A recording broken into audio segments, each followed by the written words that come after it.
Olá, pessoal da Faculdade do Guarujá, convidados, todos aqueles que estão na nossa webinar de Direito, né? Hoje, com o patrocínio da Faculdade do Guarujá, nós traremos, assim, um tema bastante interessante e gostaria de contar, é lógico, com a participação de todos. Meu nome é professor Bruno, tá? E eu serei somente o mediador, né, do nosso excelentíssimo professor mestre Geraldo, né, Rodrigues, vocês tanto conhecem, os alunos da Faculdade do Guarujá conhecem, tá bom? Ele é coordenador dos cursos de administração e de ciências contábeis, né? E professor também, é lógico, da Faculdade do Guarujá, tá bom? O professor Geraldo, ele é mestre em educação pela Unisantos, MBA em Chief Executive Officer pela FGV, MBA de Negócio e Finanças, Fundação Dom Cabral, e tem especialização executivo em gestão avançada de negócio, com a graduação em administração com ênfase em finanças, pela FATEB, e também, lógico, como eu já comentei, ele é coordenador do nosso curso de administração e ciências contábeis. Em conjunto, em parceria com o professor Geraldo, irá trabalhar também o nosso grande professor e mestre, Gustavo Abraão dos Santos, ele que é mestre em Direito pela Universidade Católica de Santos, ele é pós-graduado em Direito Empresarial, com ênfase tributária pela Universidade Católica também, pós-graduado em Ética e Cidadania pela USP, graduado em Direito pela Universidade Católica, graduando em Gestão Pública pela Universidade de Santa Cecília, professor de Direito na Universidade do Guarujá, tá? É advogado, tá? O doutor é advogado, tá? E autor do livro Direito Ambiental do Trabalho, pela editora Multifoco. Então, nós teremos, assim, pessoas de peso, né? De peso, falando sobre um tema bastante interessante, chamado agências reguladoras nos aspectos econômicos. Então, nós vamos conseguir ter muitas informações a respeito desse time, tá bom? Desse tema, tá? Eu vou colocá-los aqui para vocês.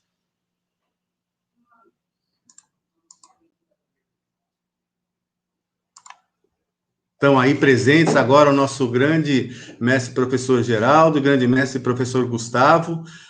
Senhores, a palavra é de vocês. Gostaria de começar, professor Geraldo? Boa noite, pessoal. É um prazer estar com vocês. Nesse debate de hoje, nós vamos falar sobre as agências reguladoras e seus aspectos econômicos.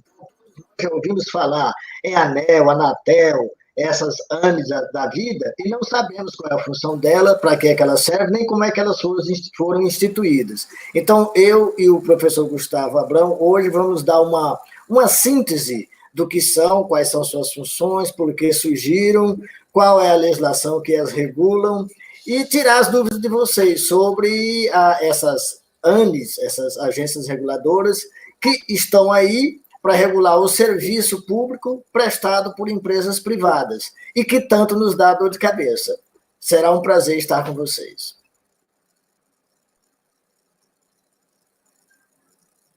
Olá, boa noite a todos. Professor Gustavo.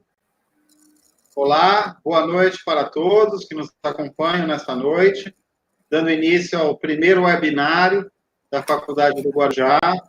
Aqui estamos com um tema super atual, uma legislação aplicada nova de 2019, a importância aí das agências reguladoras, tendo em vista a liberdade econômica aí aprovada, né, em 2019, um assunto tão relevante para o dia a dia, né, para o dia a dia das empresas que trabalham na concessão, na permissão de serviços públicos, bem como, né, atingindo todos os usuários aí que necessitam de serviços que são ofertados por meio de privatizações, por meio de empresas privadas que estão aí no lugar do serviço público. É um assunto super relevante, com dados atualizados. Estaremos aqui com o professor Geraldo, com muita honra, professor mestre Geraldo, grande amigo de velha jornada na Faculdade do Guarujá, a qual estamos já há mais de uma década. Estamos aqui nesta noite para ilustrar, junto aos nossos alunos, nossos convidados, da melhor forma o conhecimento com relação a agências reguladoras.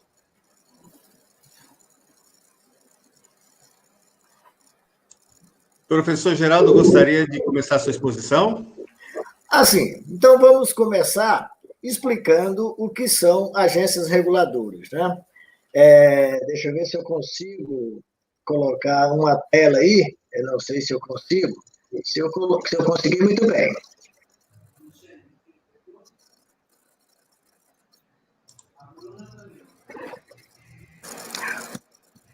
Aí, professor.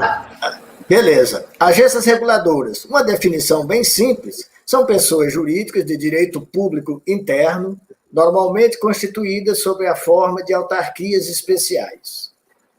Então, deu para a gente entender que é uma pessoa jurídica de direito público interno, logicamente, que é dentro do país, né? E, normalmente, elas são constituídas sob forma de autarquias especiais. Autarquias especiais por quê? Porque elas têm autonomia para tomar algumas decisões.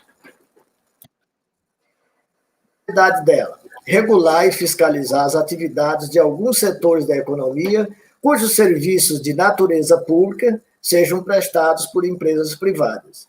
Então, traduzindo isso, são serviços que o Estado deveria prover ou não está provendo e que passou essa responsabilidade, deu essa concessão para empresas privadas para fornecerem esse serviço. Logo, eles precisam ser acompanhados, precisam ser regulamentados e precisam ser fiscalizados. A origem das agências reguladoras, isso remonta a muitos anos, mas a praticidade delas surgiu nos Estados Unidos em 1930, logo após a Grande Depressão. Porque a Grande Depressão ela surgiu por conta da liberalidade do Estado. Então, a economia estava toda liberal, sem muita regulamentação, e o descuido nessa liberalidade fez com que nós tivéssemos a Grande Depressão lá nos Estados Unidos em 1929, e isso resultou numa quebra mundial. Então, a ideia do Estado voltar a controlar, inclusive a ideia do Keynes, foi do próprio Estado montar algumas empresas para a economia, para atuar na economia, e ajudar as pessoas com bônus, com bolsas, para recuperar a economia. Mas só que o Estado não poderia mais ficar ausente dessa economia. Então surgiu a ideia das agências reguladoras, né? São as características das agências reguladoras: a independência técnica e gerencial, poder de regular e fiscalizar, preservando o interesse público, exercer a função contenciosa, isto é, uma função de juiz, de dirimir divergências entre prestadores de serviço, os produtores e seus respectivos consumidores.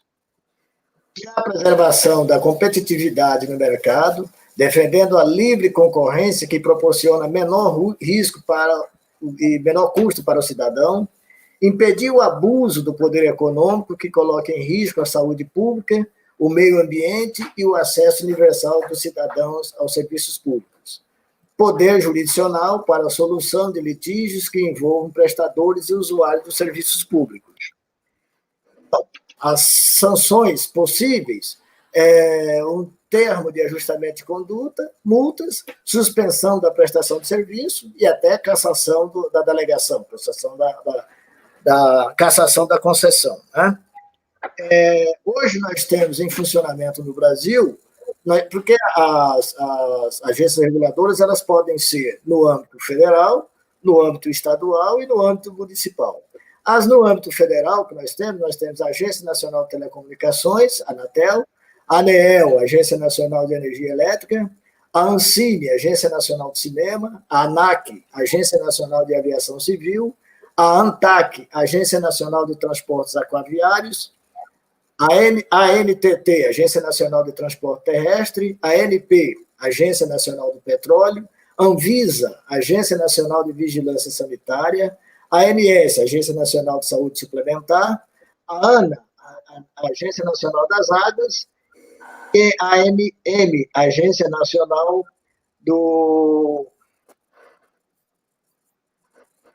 Mineração. Da mineração, exatamente. E existe no Brasil. Nós temos no Brasil alguns conselhos que regulamentam a atividade econômica. Lá no Sistema Financeiro Nacional, nós temos o Conselho Monetário Nacional, o Banco Central, a CVM, que depois nós vamos falar um pouco sobre isso. E dentro da defesa da economia brasileira, para dar ao cidadão o livre acesso à livre concorrência, nós temos o CAD, que é o Conselho Administrativo de Defesa Econômica, que é uma autarquia federal. Tem a função de orientar, fiscalizar, prevenir e apurar abusos do poder econômico, atuando na prevenção e na repressão. Agora eu vou passar para o Gustavo, para ele falar um pouco aí sobre a parte legislativa das agências reguladoras. Professor Geraldo, pegando aqui todos os esclarecimentos sobre as funcionalidades das agências reguladoras, nós temos aí que frisar, né, que o termo, palavra agência, né, que visa caracterizar algo que venha ser regulador de uma determinada atividade econômica, ele surgiu de forma, nos primórdios, em 1834, na Inglaterra, né, pós-Revolução Industrial, mas, como o professor Geraldo disse, realmente foi nos Estados Unidos, lá, depois de 1930, que foram criadas as agências no continente americano para intervir, né, e reestruturar a economia americana após a Grande Depressão, da queda da Bolsa, em 1929. Então, é baseada realmente no pensamento liberal. O que temos no território brasileiro é a partir de 1988, né, diante aí da questão da nossa Constituição, né? Lembrar que as agências reguladoras não foram colocadas no texto original da nossa atual Constituição, né? E isso veio a ser inserido no contexto das emendas constitucionais durante esse período da nova democracia brasileira após 1988. Então, é bom frisar, né, que na década de 90 surgem aí as perspectivas, né, de liberalidade econômica, né, de questão de trazer investimentos, né, para o Brasil, e aí surge, né, as questões de pensamento sobre privatizações, né? Surge também o Programa Nacional de Desestatização, né, desestatização, né, ou seja, que o Estado, né, possa deixar de ocupar um espaço nas questões de serviço público e possa se realizar isso por meio de empresas privadas prestarem serviço público.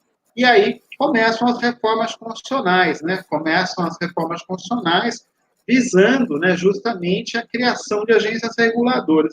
Então, o primeiro instrumento constitucional que dá validade, né, jurídica para as agências reguladoras no Brasil foi a emenda constitucional número 8, né, de 1995, dentro do governo Fernando Henrique Cardoso, né, o legislador ali constituinte concedeu o poder de normatização a estes entes integrantes da administração indireta, né, dando-lhes aí a todas as agências reguladoras, a partir deste momento, da emenda constitucional 8 de 1995, uma autonomia administrativa, financeira, patrimonial, visando aí tornar a administração pública, né, mais eficiente, pois estaremos aí pensando em algo que seria em benefício dos serviços que seriam prestados por meio da liberdade econômica, por meio de empresas privadas. E a emenda constitucional foi aprovada, né, no dia 15 de agosto de 1995, e trouxe lá no texto do artigo 21 da Constituição que compete à União explorar diretamente ou mediante autorização, concessão ou permissão os serviços de telecomunicações nos termos da lei que disporá sobre a organização dos serviços, a criação de um órgão regulador e outros aspectos institucionais. Então, a primeira ponta de uma agência reguladora no Brasil, dia 15 de agosto de 1995, e aí os senhores já estão prestando atenção, serviços de telecomunicações. Para quem não lembra, nós tínhamos o quê? A Telesp, né? Tínhamos lá empresas públicas, né? Era estatal. Então, começa ali as privatizações no Brasil, criando, né, no contexto, a primeira agência reguladora, que é a Anatel. A Anatel, né, ela foi instalada no país, né, por meio da Lei 9.472, de 1997, e trouxe a Lei Geral de Telecomunicações num contexto tão importante, né, trazendo o Brasil para a globalização, tendo em vista que os serviços de telefonia móvel começavam a ser globais, né? Então, a comunicação precisava de novas tecnologias, então as agências reguladoras é que passariam a fiscalizar as empresas privadas que iriam operar esse serviço público, justamente para colaborar com o desenvolvimento do Brasil. Então, o fundamento da criação das agências reguladoras, no contexto jurídico, né, histórico das agências reguladoras, é trazer elas como autarquias autônomas, e como sendo autarquias autônomas, vão integrar toda essa estrutura administrativa do Estado, introduzindo o Brasil num cenário, né, que é neoliberal, e num cenário importante em termos de globalização. Então, as agências reguladoras são, como o professor Geraldo mencionou, da administração pública indireta, com personalidade jurídica de direito público, mas sendo aí, portanto, né, a característica principal de autarquias federais, né? E sempre lembrando, né, que para que existam as agências reguladoras, é necessário que elas sejam constituídas por lei de criação, criando a agência reguladora, e que há os decretos que regulamentam essas agências. Então, todas as agências que o professor Geraldo mencionou, nós vamos aqui relembrar durante a apresentação, todas elas possuem uma lei de criação e um decreto que regulamenta os dispositivos legais para a estrutura e a funcionalidade das agências reguladoras no Brasil, justamente para controlar e fiscalizar aí todas as empresas privadas que vão operar nesses segmentos da economia. Então, a primeira lei, já mencionei, criou a Anatel. Na verdade, a primeira não foi a da Anatel. Corrigindo aqui, a primeira lei foi da Agência Nacional de Energia Elétrica, tá? Corrigindo aqui, tá? Anotem aí, a Lei 9.427, Lei 9.427 de 1996, tá? Um ano antes da criação da Anatel, foi criada a ANEEL, Agência Nacional de Energia Elétrica, também é importante para melhorar o serviço de energia elétrica no Brasil. Aí sim, a Lei 9.472 de 97 criou a Anatel, depois foi criada a Agência Nacional de Petróleo, por meio da Lei 9.478, também de 1997, e aí surgiu uma das mais famosas agências que está na mídia direto desde o início da pandemia, que é a Anvisa, Agência Nacional de Vigilância Sanitária, por meio da Lei 9.782 de 1999, há 21 anos atrás, direto do túnel do tempo. Também foi criada a Agência Nacional da Saúde, né? Hoje, dentro do contexto responsável também por controlar, autorizar todos os planos de saúde privados no Brasil, que é a Lei 9.961/2000, 20 anos atrás. Também foi criada, na sequência, a ANA, Agência Nacional de Águas, tendo em vista a política de recursos hídricos, que estava iniciando toda a trajetória no Brasil, por meio da Lei 9.984 de 2000, foi criada a ANA. Depois foi criada a Agência Nacional de Transportes Terrestres, diante dessas questões que envolvem, né, o Brasil, né, envolve muito transporte, e muito transporte terrestre, né, infelizmente o ferroviário, que é um modal tão menos custoso, né, ele não é investido, nossos governos não investem, então foi criada a Agência Nacional de Transporte Terrestre diante da necessidade de um órgão regulador para que houvesse um controle, né, uma autorização primeiro e um controle de todas as rodovias que começaram a ser privatizadas, porque a Agência Nacional de Transporte Terrestre ela vai controlar todos os transportadores, né, que vão utilizar essas rodovias. E também a ANTAC, né, que é a Agência Nacional de Transporte Aquaviário, aí nós temos todos os portos, né, sendo autorizados, fiscalizados, né, toda a documentação passando pela ANTAC. Então, ambas as agências, né, a Agência Nacional de Transporte Terrestre como a Agência Nacional de Transporte Aquaviário, surgiram por meio da Lei 10.233 de 2001. Também foi criada a Ancine, né, em 2001, e, por último, criada a ANAC, Agência Nacional de Aviação Civil, pela Lei 11.182 de 2005. Todas elas foram criadas e todas elas possuem decretos. Então, a ANEEL, a Agência Nacional de Energia Elétrica, tem o decreto 2335 de 97. A Anatel tem outro decreto, que é 2338 de 1997. E assim por diante.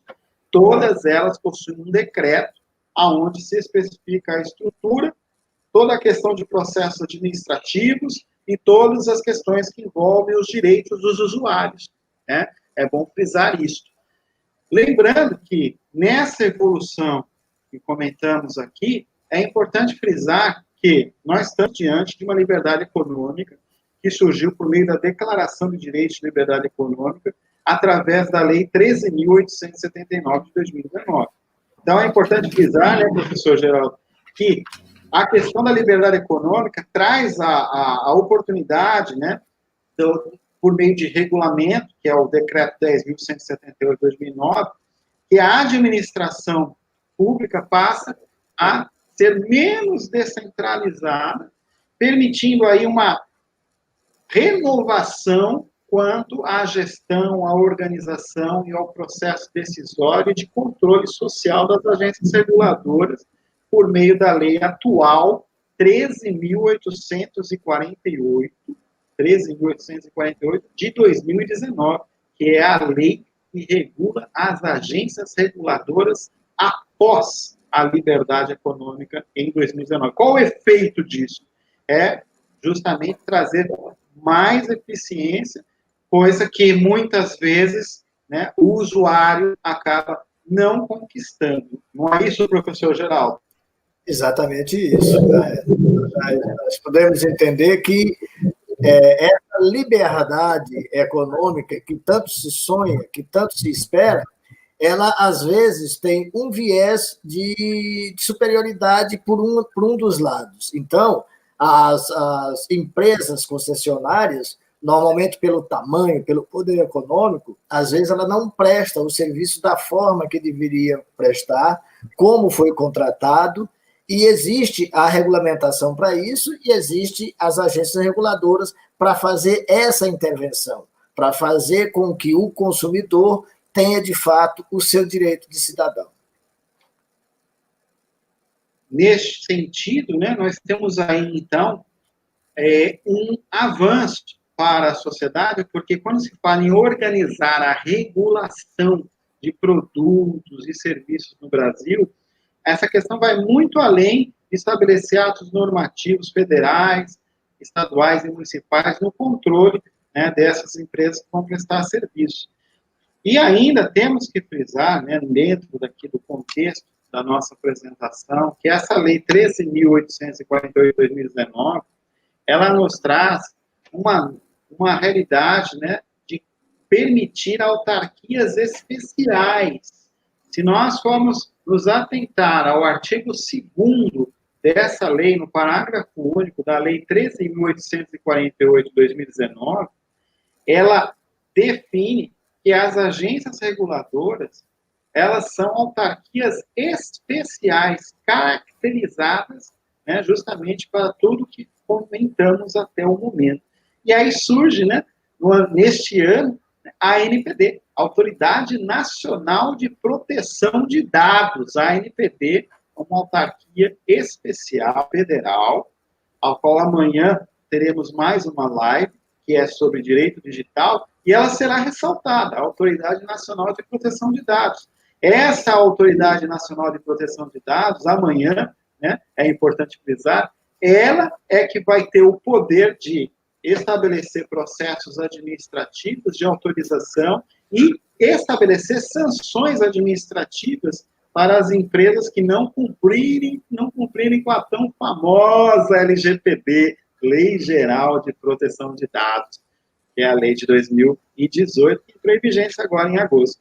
Importante frisar também, né, que essas agências reguladoras, inclusive a ANPP, né, elas possuem um orçamento federal que está vinculado, né, ao orçamento, à lei do orçamento.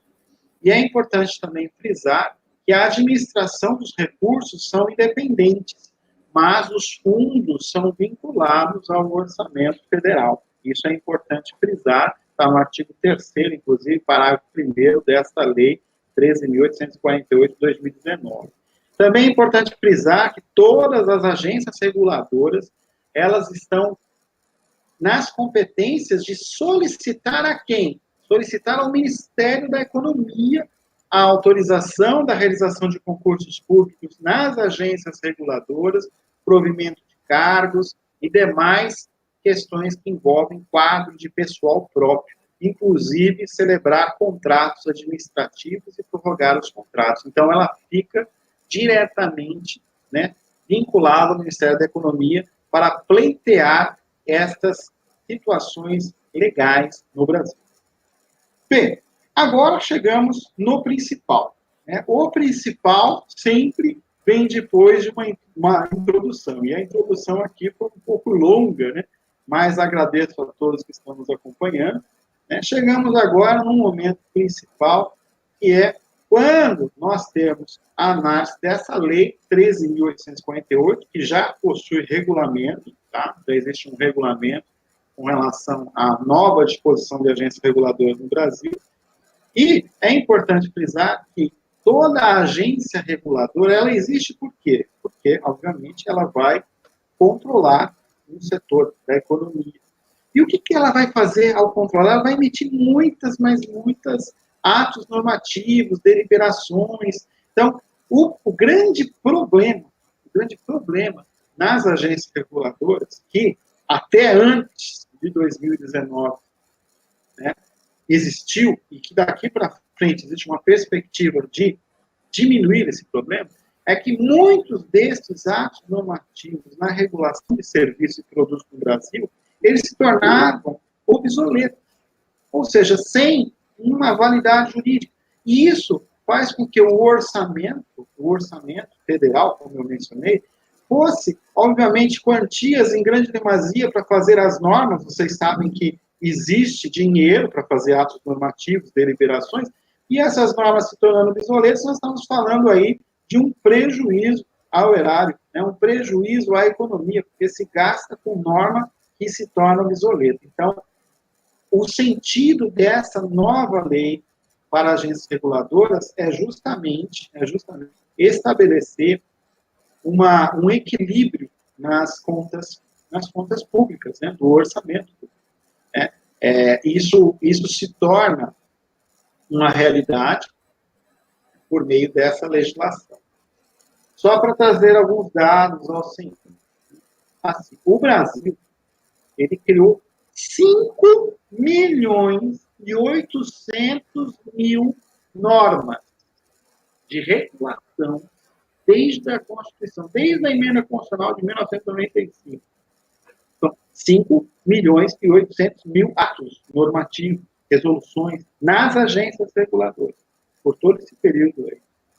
Então, destas, são 166 mil normas em âmbito federal e 1,600 milhões. Então, 1.600.000 normas em nível estadual e 4 milhões em nível municipal. Então, imagine quanto se gasta para se fazer atos normativos nesse país.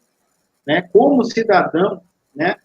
Como advogado, como o administrador vai poder acompanhar tanta norma? É muita norma. E aí isso se torna obsoleto. Então, a Anvisa, por exemplo, só a Anvisa, tá? Só para a gente frisar aqui, em 2019, ano passado, a Anvisa publicou 105 atos normativos, que significa 72 resoluções para regular setor que envolve a vida, são amplos, né? Desde cosméticos, higiene pessoal, né? Alimentos, né? É um setor muito abrangente. São, na verdade, aí 17 itens, né? Que envolvem a vida. 31 instruções e ainda mais 2 instruções normativas. Gente, foram 105 atos normativos publicados e desses 105 atos normativos publicados, né, nós tivemos um direcionamento. Mas nós tivemos, em 2019, na Anvisa, 182 atos normativos obsoletos que foram eliminados. Ou seja, essas normas não entraram em vigência, mas se gastou dinheiro para fazê-las. Então, veja que situação. O Brasil gasta dinheiro do orçamento para fazer normas. Né? Se as pessoas não sabiam disso, né, faz parte do orçamento. E, pior, né, parte dessas normas são jogadas no lixo. Então, vem aí o fortalecimento, por meio dessa lei 13848 de 2019, que estabelece a análise né, de relatórios que vão ser fundamentais, né, então, chamado aí de análise para as questões regulatórias. Então, essa análise, ela se chama por meio, né, de AIR. Então, é a análise de instruções regulatórias. Então, vai fortalecer o quê? Dentro do campo da conjuntura de estabelecer novas normas, novas instruções, vai se fazer uma análise se é viável ou não fazê-las. Né? Começando daí, porque a liberdade econômica, quando impõe muita norma, você tira o fluxo, né, de movimentação de capital. Não é isso, professor Geraldo? Exatamente. Nós precisamos entender o seguinte, que tem que haver uma liberdade nesse Estado que nós chamamos liberal. Vamos entender o seguinte, nos anos 90, no governo Fernando Henrique, ele tomou uma outra decisão, tomou um outro rumo na economia do Brasil. Então, ele passou a desestatizar. Então, ele passou a privatizar. Nós tivemos essa onda de estatização no governo de Getúlio Vargas. Nos 2 governos de Getúlio Vargas, nós começamos a ter muitas empresas estatais, empresas de todos os ramos. Nós tivemos empresas até que cuidavam de cinema, a famosa Embrafilme. Em todos os ramos de atividade, nós tínhamos empresas. Logicamente que era necessário. Todo país de desenvolvimento tem empresa estatal, porque tem algumas atividades que o setor privado não se interessa, que o risco é muito grande, que economicamente é incerto, então é preciso o Estado entrar e prover esse serviço, prover esse bem com as empresas estatais. Então, nós tivemos aí, a partir da década de 30, a formação, a instituição de diversas empresas estatais. Passou a sua época. Nós tivemos, a partir dos anos 80, a onda de neoliberalismo, isto é, uma saída do Estado das atividades não essenciais. Isso teve uma grande repercussão pelas medidas tomadas pela Margaret Thatcher lá na Inglaterra, né? E o mundo viu que isso era bom e seguiu essa moda, podemos dizer assim, e chegou no Brasil. Então, até os governos militares, isso era praticamente impossível, porque os governos militares eram totalmente defensores da estatização. Depois nós chegamos ao governo do Fernando Collor, que não deu muito certo por causa do impeachment. Né? Então, o Brasil estável economicamente, o Brasil estável politicamente. Chegou a hora de sair das atividades não essenciais. Então, o governo Fernando Henrique tomou essa decisão. Já que o Estado estava saindo dessas atividades, não podíamos deixar o cidadão, não podíamos deixar o consumidor à mercê do poder econômico.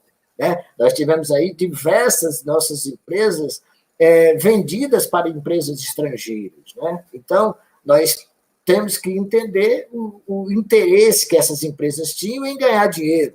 Então, era preciso preservar. Daí surgiu, como falou o professor Gustavo Abrão, a legislação da criação das agências reguladoras. Então, daí para cá, nós tivemos uma evolução. logicamente, que as primeiras agências elas não tinham uma legislação muito completa. Essa legislação veio se completar agora com essa lei de 2019, é 13.848. Exatamente. Então, essa fechou o círculo. Ela engloba tudo que diz respeito às agências reguladoras, inclusive com a participação da sociedade. Então, a sociedade também pode participar na elaboração dessas normas para as agências reguladoras. Então, nós tivemos no mundo algumas ondas, né? Então, a primeira onda foi a onda do liberalismo, que veio logo depois do mercantilismo, né? O mercantilismo era uma atividade capitalista que, segundo alguns pensadores, trazia alguns problemas. Então, nós tivemos o liberalismo, depois, com a Grande Depressão, com alguns problemas que nós tivemos na Primeira e na Segunda Guerra Mundial, a gente sentiu a necessidade do Estado voltar a intervir. Seria um Estado intervencionista. E nós tivemos, por exemplo, nos Estados Unidos, a criação de diversas empresas estatais para tirar o Brasil os Estados Unidos e, logicamente, o mundo, daquele problema criado pelo Prestes em 1929. E depois chegou um período que a economia estava normalmente estável no mundo inteiro, que já é a hora do Estado sair. Em todas as grandes nações, principalmente no capitalismo, necessariamente no capitalismo, começaram a sair das atividades. E isso ocorreu no Brasil a partir do ano de 1990 com o Fernando Henrique. É isso, Gustavo? É verdade. Toda essa evolução, o professor Geraldo frisou muito bem essa questão que a nova legislação, a 13.848 de 2019, nos traz aí para uma participação, né, do cidadão. O cidadão pode participar da construção das normas das agências reguladoras. Isso nos traz uma perspectiva, né, de maior amplitude para que essas normas tenham eficácia, né? Que é o grande problema, né? Você faz uma norma, ela não é eficiente, não é eficaz, e a sociedade engessa setores da economia, né? E a economia não pode ficar engessada. Para isso, o artigo 6º da mencionada lei de 2019, a 13.848, nos traz aí para um novo momento por meio da análise de impacto regulatório, AIR. Então, a análise de impacto regulatório, ela passa a ser uma exigência para que as agências reguladoras possam estabelecer evidências nessas legislações, que elas tenham um atendimento, né, que seja eficaz, dando, obviamente, né, aos objetivos pretendidos em determinados setores da economia, de forma bem prática, né? Existem diversos produtos que demandam, com relação à Anvisa, autorização, demandam renovação de autorização, demandam, né, registro. Então, a liberdade econômica, ela vem em conjunto com essa lei para estabelecer uma análise de impacto regulatório, que vai alcançar o quê? Vai alcançar um objetivo de orientar e subsidiar a tomada de decisão dessas agências reguladoras, para melhorar justamente o engajamento, a participação dos setores que fazem parte dessas agências reguladoras, inclusive os cidadãos. Então, assim, de qualquer forma, é um processo sistemático, né?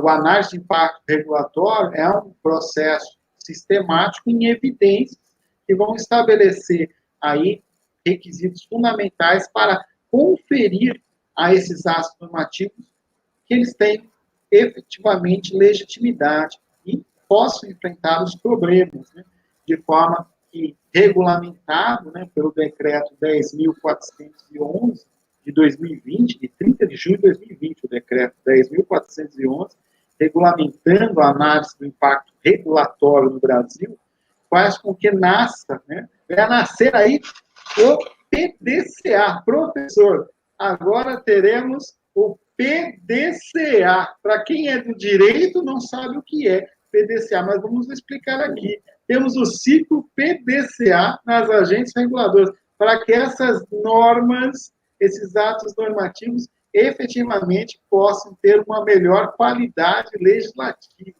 PDCA é planejar... Viu, Gustavo? O pessoal da administração deve saber isso de cor e salteado. Né? É verdade. PDCA. O direito nós temos que explicar. O que é o PDCA? É o planejar, desenvolver, controlar e avaliar. Né? E agir. E agir. É?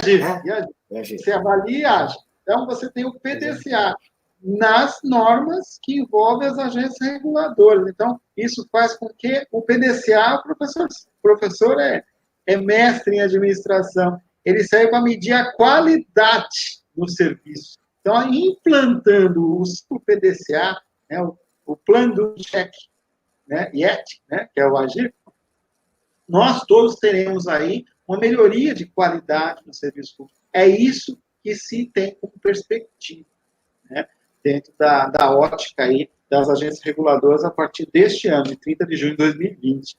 Não é isso, professor Geraldo? Gestão da qualidade?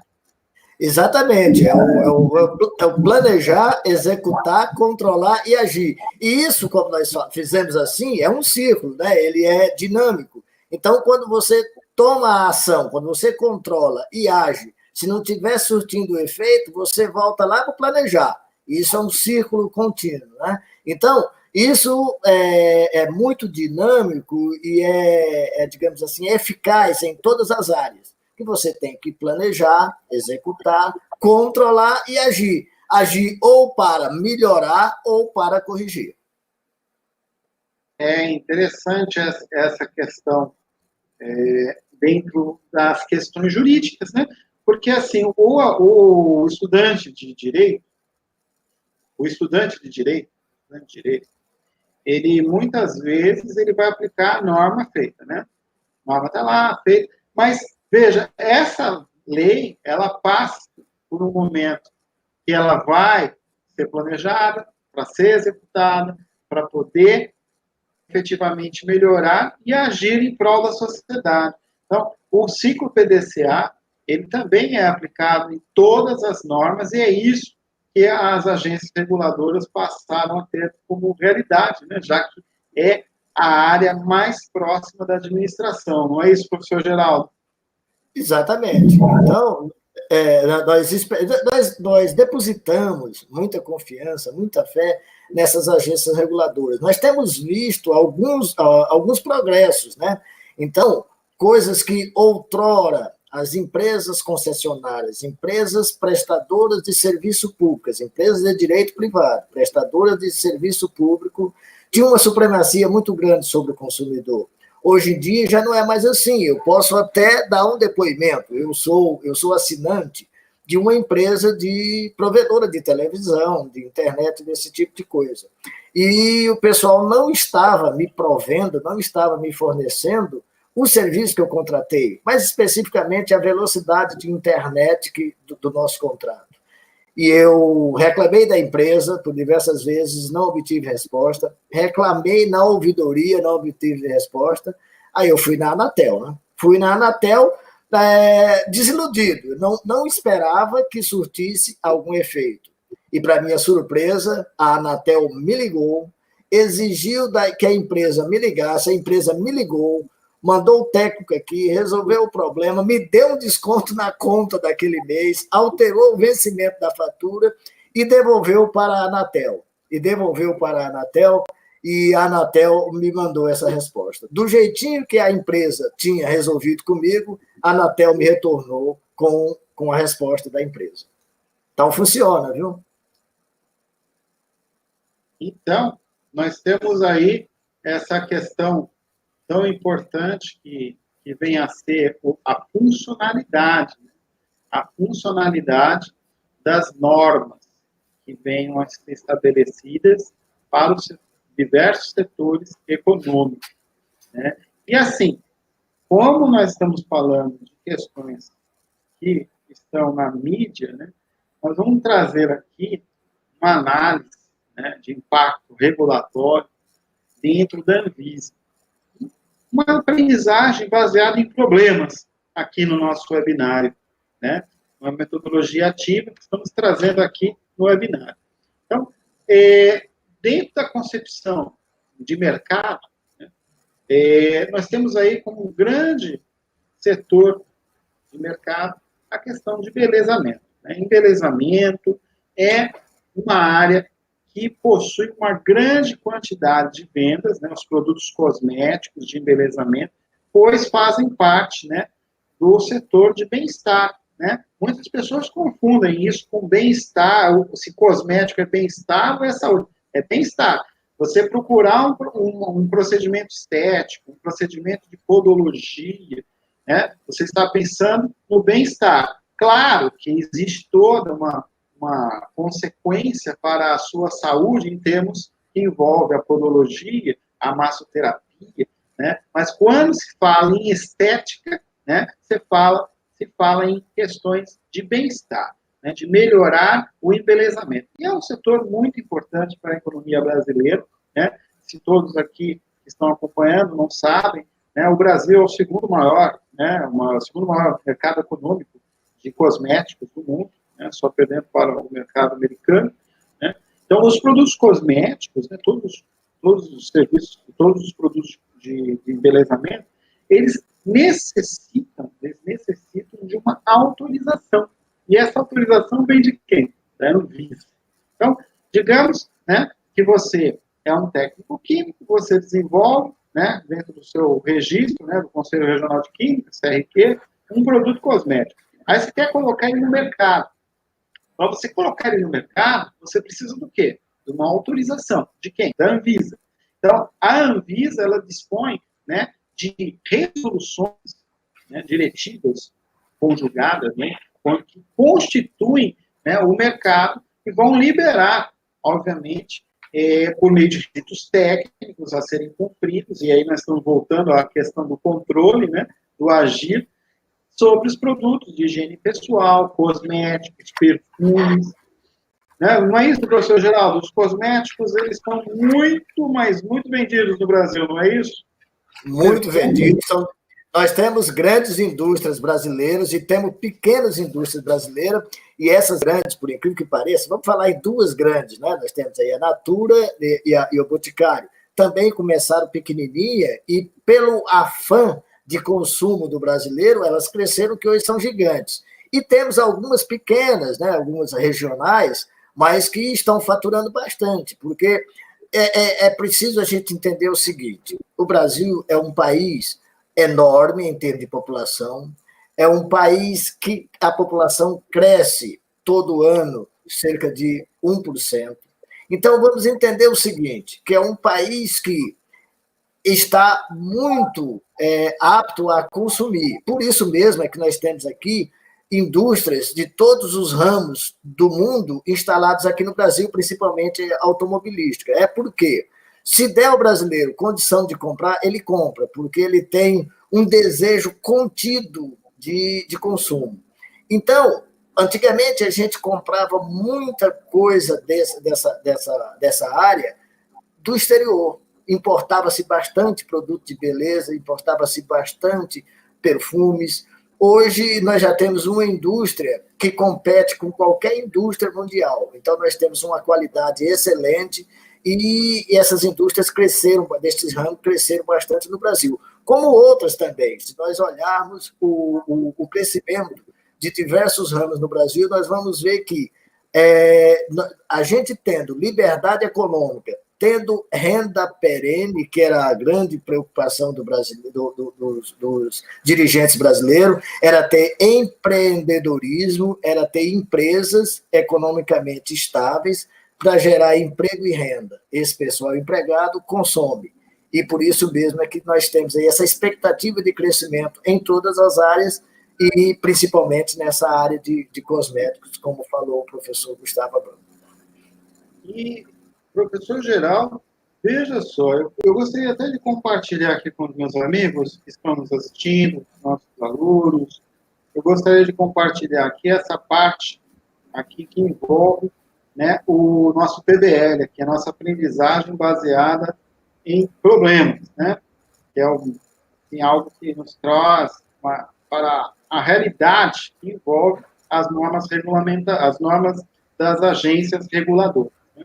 Então, aqui, como um exemplo de aprendizagem baseada em problema, nós trouxemos aí, como estamos comentando, o produto cosmético, né? Que depende de autorização e regulação da Anvisa. Então, as normas da Anvisa, gente, elas dispõem sobre requisitos técnicos para a regularização dos produtos, de higiene pessoal, cosméticos, perfumes, né? Então, é um segmento da Anvisa, né? Essas questões de higiene pessoal, cosméticos, perfumes, e elas estão na resolução de diretivas, né, conjugadas, que é a 07 de 2015, né, e a 237 de 2018. Essas resoluções é que permitem, né, conforme análise técnica, conforme requisitos técnicos, a venda, né, a autorização de circulação dos cosméticos no Brasil. E aí, nós temos cosméticos que, com a análise do impacto regulatório, no atual processo de regulamentação da Anvisa, nós teremos aí um planejamento, onde vai se construir uma norma, né, para a abertura de um processo regulatório, mas pensando qual será o impacto para a economia interna. Vai ser necessário quantas instruções normativas para elaborar essa regulação. Então, isso tudo faz parte do que nós chamamos de gestão do estoque de normas dentro das normas das agências reguladoras. Existe uma gestão do estoque de normas, são muitas normas. Então, para a gente evitar que exista uma colidência de normas, se fará análise de impacto regulatório. Esse é o principal objetivo do AIR.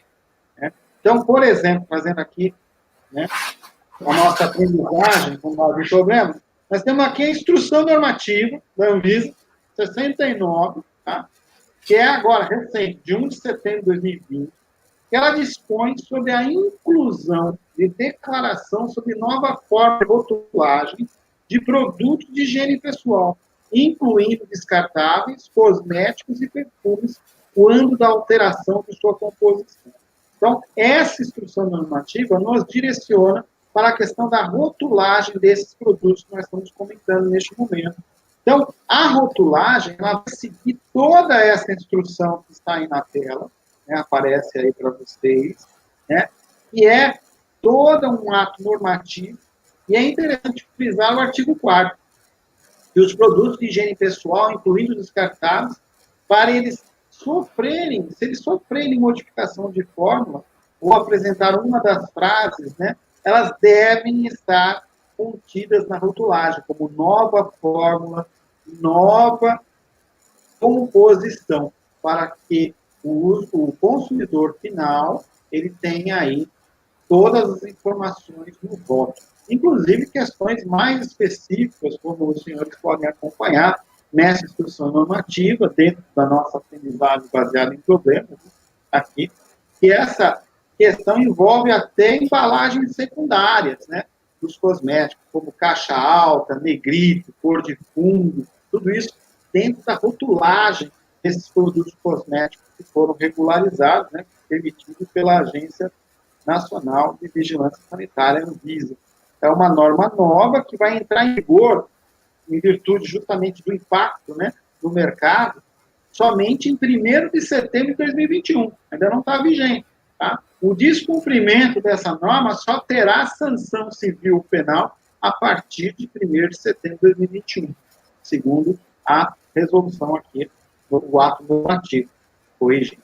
Então, vejamos, isso trata um assunto em específico, um assunto que trata justamente o quê? Que o rótulo deve conter aviso sobre novas formas. Isso exige que empresas coloquem avisos sobre alterações de forma em produtos sujeitos à vigilância sanitária. Traz um impacto regulatório? Claro, porque ela mexe com a economia. Nós temos que pensar as empresas que vão trabalhar a rotulagem, as empresas vão demandar mais custos. Então, é uma instrução normativa que ela visa melhorar a eficiência com relação ao controle sanitário de quem utiliza os cosméticos, mas tem todo um impacto no mercado econômico. Né? Lembrando que a Anvisa, né, também, recentemente, né, num caso, né, lá no Sergipe, né, nós trazemos aqui mais um PBL, agora de forma judicializada, né, ela teve uma decisão que a Anvisa estabeleceu o cumprimento da obrigatoriedade da inclusão de declaração sobre nova forma na rotulagem quando houver alteração de composição. Então, com relação à alteração de composição, nova fórmula, essas questões, ela já está conseguindo na justiça, justamente como prevenção a questões sanitárias dos consumidores e de que nossas atitudes, né, sejam, obviamente, para a melhor prevenção à nossa saúde, né, corrigida. Então, a declaração contida na embalagem, né, ela vai fazer com que esses produtos tenham mais eficiência e menos risco. Só para a gente frisar aqui que essas questões envolvem, né, a resolução mais recente, que é a 421 de 2020 da Anvisa. Então, apenas eu ilustrei, né, que a partir de 25 de setembro deste ano, existe essa adaptação e a obrigatoriedade a partir de 1º de setembro de 2021. E é interessante aqui a gente analisar essa questão, né? Porque a obrigatoriedade é a partir de 2021. Mas a Anvisa vai à justiça e consegue que uma nova fórmula seja já inserida. Então, veja, nós estamos falando de questões que são de controle, né? São de fiscalização. Esse é um maior exemplo de agências de normas, né, que envolvem as agências reguladoras. Elas são tão importantes que muitas vezes elas precisam, né, já estar presentes no cotidiano do mercado econômico, no caso aqui dos cosméticos. Não é isso, professor Geraldo? É isso mesmo. Então, nós precisamos entender que as agências reguladoras, elas são importantes não só na relação empresa-consumidor, ela é importante na regulação também dos fornecedores da empresa concessionária, da empresa prestadora do serviço, ela é importante na capacitação dessa empresa, no aparelhamento dela. Então, se ela não tiver capacidade para prestar aquele serviço, o serviço pode ser interrompido, a concessão pode ser cassada. Nós estamos vivendo agora um caso interessante lá no Amapá, vocês devem ter acompanhado. Lá no Amapá nós tivemos um apagão agora desse final de semana de energia elétrica. E agora está se cobrando a responsabilidade da ANEEL neste episódio lá do Amapá. Porque, pelo visto, ainda é muito superficial, a empresa que fornece energia elétrica lá no estado do Amapá não estava capacitada. Bastou um raio, alguma coisa, para estourar um transformador e trazer o break na rede inteira do estado, né? E eles estão vivendo uma situação, veja, a incapacidade de uma empresa em prestar um serviço, o problema é que traz. As cidades lá estão sem energia, os hospitais sem trabalhar, as empresas sem poder vender porque não tem internet para fazer as transações. Está um caos no estado do Amapá, por conta de um descuido da empresa prestadora do serviço, que talvez não tenha sido devidamente fiscalizada por quem deveria fiscalizar. Então, vem bem à baila do assunto que estamos tratando esse episódio lá do Amapá, para vocês entenderem o quanto é importante a existência das agências reguladoras. Exatamente. O professor Geraldo trouxe mais uma aprendizagem baseada em problema, o Amapá, né? E isso, né, que nós estamos vivendo no Amapá, a empresa espanhola, né, professor Geraldo, ela não tem condições técnicas para operar. É um verdadeiro absurdo, né? A empresa não tem condições técnicas para operar e ela ganha concessão no Amapá. Inclusive, a Eletrobras agora ela está intervindo, né, por meio, obviamente, da ANEEL, né, para poder restabelecer a energia elétrica. Isso nos traz, né, uma desconformidade, acho que essa é a palavra, né, em administração pública, né? Uma desconformidade. Não conformidade. É por aí. É termo de administração isso aí, Geraldo. Não conformidade, né? É isso? Isso. Então, essas situações, elas devem sempre ser evitadas, né? Porque nós estamos falando de questões que envolvem eficiência, envolvem a moralidade, né? Envolvem aí princípios basilares da administração pública que também são aplicadas às empresas que estão em concessão e permissão de serviços públicos, né? É bom sempre ressaltar isso. A administração pública indireta, né? Ela, por meio de autarquias, né, controla o poder, né, dos princípios administrativos, lá previsto no artigo 37 da Constituição, né, legalidade, moralidade, pessoalidade, né, e a eficiência e a publicidade. Então, são aí princípios basilares, né, na administração pública. E quando a empresa privada ela está na concessão, ela deve também seguir esses princípios. Então, olha só aonde chegamos, né? No Amapá, professor Geraldo. Lembrando que nós tivemos aqui mais de 140 visualizações online na Faculdade do Guarujá, ao vivo, né? Mais de 140 ao vivo, tirando as que já visualizaram e saíram. No momento, nós estamos aqui com 140 pessoas, a nossa primeira palestra aqui do webinar da Faculdade do Guarujá. Olha aí, professor, o Amapá, hein? Como o Amapá. Legal, interessante, que nós agradecemos o interesse do pessoal que entrou lá no link lá dessa mídia, YouTube, para assistir o que estamos falando. O que nós estamos falando aqui é coisa que vocês todos já pensaram, só que vocês talvez não tivessem o tempo, talvez não tivessem o encaminhamento para saber o que é agência reguladora, como funciona, para que serve. E nós fizemos uma pesquisa, logicamente, para trazer essa informação para vocês. Informação é a base de tudo, né?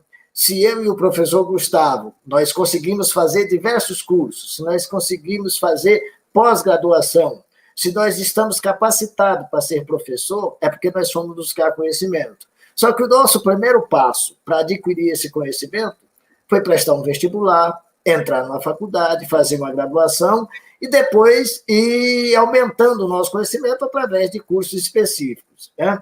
E estamos aproveitando a oportunidade para dizer para todos vocês que esta busca de conhecimento é aberta para todo mundo, principalmente num país democrático, como é o país Brasil. Então, todo mundo pode buscar o conhecimento, todo mundo pode adquirir o conhecimento, assim como eu e o professor Gustavo. E as portas estão aí, nós temos diversas instituições de ensino que possibilitam isso. E, especialmente, lá onde nós somos professores, lá onde eu sou coordenador, nós estamos aí num período de vestibular. E devemos informar que nós somos orgulhosos da empresa que pertencemos, do serviço que prestamos e da formação que ajudamos aos nossos alunos. Uma formação profissional, uma formação pessoal e uma possibilidade de melhora de vida, de ascensão social. Então, a nossa faculdade tem planos para todos os bolsos. Então, não se acanhem. Divulguem esse nosso vestibular e convidem os alunos para ir lá conhecer, para entrar no site, para conversar com a gente. Nós podemos instruir, podemos orientar de como eles devem fazer um curso superior para melhorar de vida e para obter conhecimento. Não é isso, professor Gustavo? É verdade. A Faculdade do Guarujá, para quem não conhece, né, o curso de Direito, Administração, Ciências Contábeis, Sistema da Informação, Comércio Exterior e o curso de Pedagogia. Para quem não conhece, a Faculdade do Guarujá tem mais de 10 anos no município, né? Temos aqui na Faculdade do Guarujá um corpo acadêmico, docente de alto nível.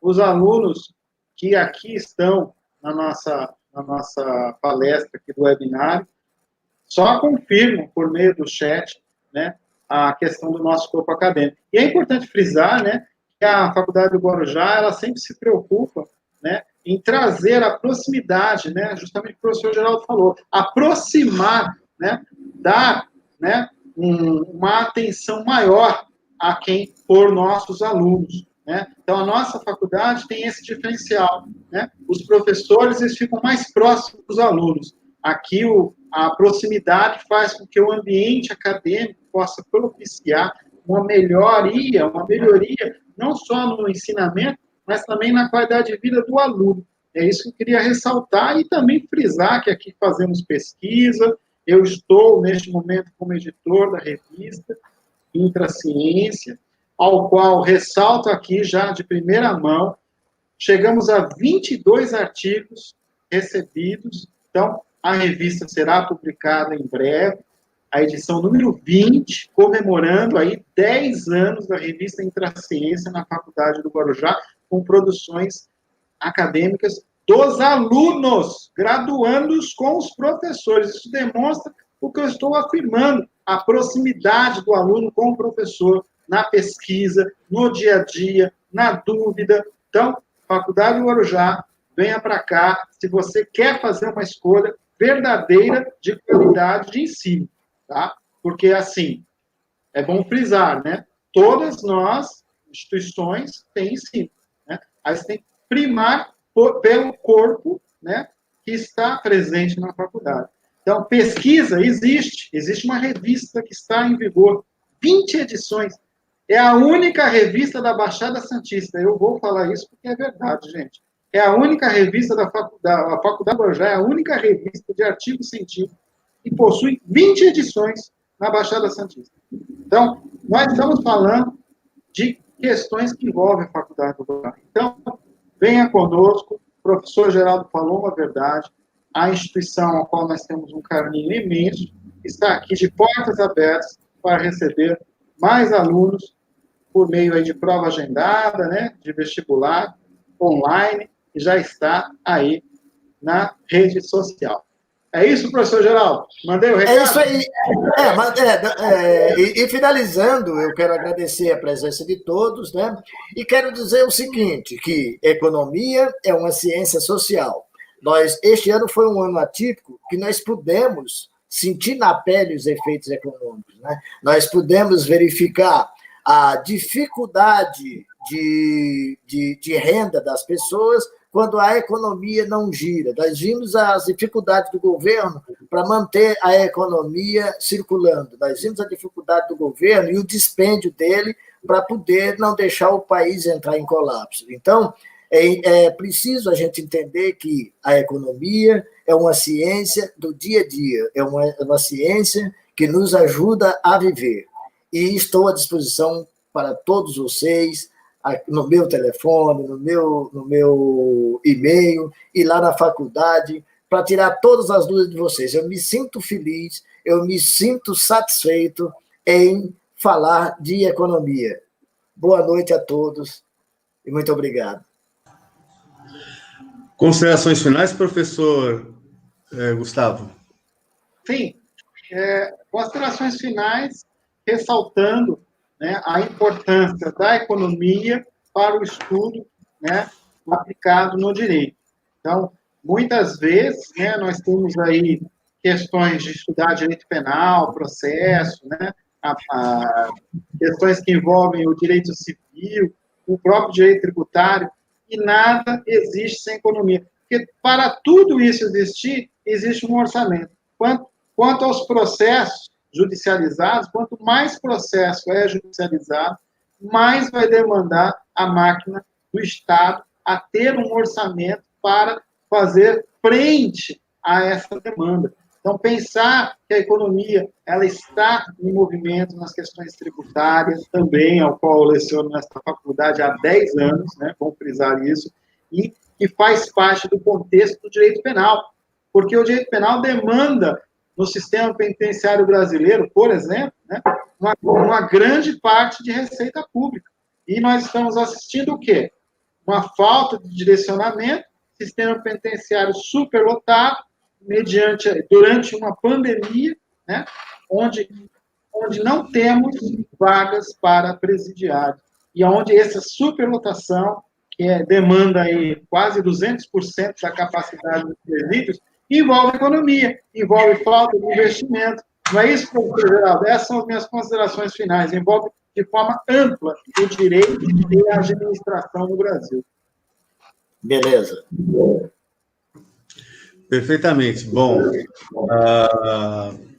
tem pergunta, né? Tem alguma pergunta? Então, tem sim. O nosso aluno, nosso colega aqui, Ronaldo Sampaio, foi logo no começo, eu não quis interromper, tá? Sim. Ele pergunta assim, aliás, a gente gostaria de agradecer, depois eu vou falar alguns nomes, são muitos, gente, são mais de 140 aí que estavam online, né? Então é difícil a gente falar ou comentar todos eles, tá? Mas o Ronaldo Sampaio ele pergunta assim, ó, os conselhos regionais de profissão são categorizados como agências reguladoras? Não, eles são agentes de regulação de cada profissão, mas eles não são agências reguladoras, não. O Gustavo Abraão pode falar melhor dentro da legislação como é que eles se classificam. Como é que é, Bruno? A pergunta mesmo? Pergunta do Ronaldo Sampaio, ele fala o seguinte, os conselhos regionais de profissão são categorizados como agências reguladoras? Não. Os conselhos regionais, né, de profissões, eles possuem, né, um conselho federal, né, os conselhos são federais, e aí existem os conselhos regionais, mas eles não possuem natureza jurídica de serem vinculados às agências reguladoras, tá? O que demanda uma organização própria é que eles são independentes, mas eles não fazem parte do setor da administração pública. Então, eles vão controlar os profissionais que se registram nos órgãos. Esses órgãos, eles possuem legislação própria, ao qual regulam a sua função dentro da sociedade brasileira. Então, quando se fala OAB, a OAB ela possui uma natureza super sui generis, né? Alguns falam que é autarquia, outros não. Então, são órgãos que controlam as profissões, mas não fazem parte da estrutura das agências reguladoras. Legal. Comentar também aqui a Adriana Souza, ela colocou um comentário, é muito bem lembrado o caso do Amapá, viu, professor Geraldo? Então, ela gostou desse comentário, desse case, né, que foi inserido aí no nosso seminário. Tem algumas questões, assim, que até envolvem nomes de empresas, então vou preferir não comentar, mas eu passo para os professores e eles respondem aos alunos sem o menor problema, tá? A gente gostaria de agradecer ao Diogo, o Fábio Foché, o Armstrong, o Ronaldo Sampaio, que fez essa pergunta agora, né, para a gente, e o meu mouse que acaba de dar pane. Faz parte. Acabou a pilha, acho. O Everton, o Rogério Barbosa, o William Rogério de Freitas, Val Pérez, Carolina Lucena, Sara Azevedo, Gil de Salvador, o Pedro Zap, Tainá Santos, Priscila Souza, Jadson Lopes, enfim, uma infinidade aqui de participantes, né, da nossa live. Né? Eu estava contando, deram 143 no pico. Né? Então, é uma quantidade de pessoas assim interessadas bastante grande, e ainda estão acima do 100º participante. Então, é muito bom. E até para complementar o fechamento que o professor Geraldo e o professor Gustavo fizeram referente à nossa grandiosa faculdade, né? Porque nós acabamos formando famílias, não só profissionais, mas famílias também dentro da faculdade, né? Nós criamos, ao longo desse tempo que nós temos aí acadêmico, né? Entre os alunos e entre os professores, uma grande amizade, né? Uma grande amizade, e sabendo que todos eles podem e conseguem contar com cada um dos professores que incansavelmente respondem e atendem a todos vocês, né? E para celebrar isso, como bem o professor Gustavo e o Geraldo falaram, né?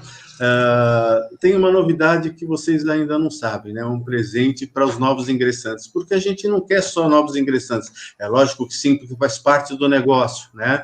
Mas queremos também vocês que são alunos, né? E que gostaríamos imensamente que compartilhassem todas as felicidades e tristezas conosco, né?